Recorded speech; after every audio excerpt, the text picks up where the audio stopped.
Time to bring you some headline news now. The South African Transport and Allied Workers Union and Transnet finalised a wage agreement which they will sign today. And this after SATAWU called off the strike at Transnet.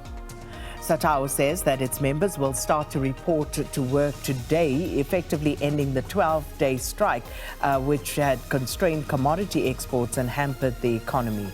And this week, Transnet signed a 3-year wage deal with the United National Transport Union, and the majority union at the state-owned freight rail company signed earlier this week. Now, the agreement will see workers receiving a 6% wage increase in the first year, 5.5% in the second year, and another 6% in the third year.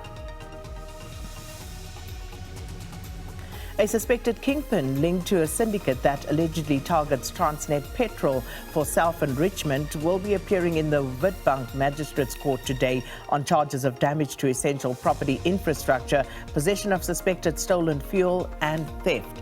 And this is after he was arrested by the Hawks in Pretoria yesterday. The events followed this weekend's arrest of the 35-year-old kingpin's employees who were found in possession of petrol worth over 200,000 rand.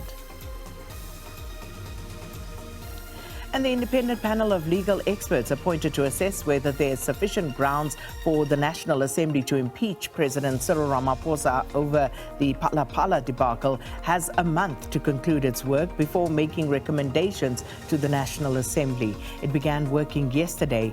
The 3-member panel is chaired by former Chief Justice Sandile Ngcobo and assisted by former Gauteng High Court Judge Thokozile Masipa and advocate Matlape Sillo. Sillo was one of the evidence leaders at the State Capture Commission.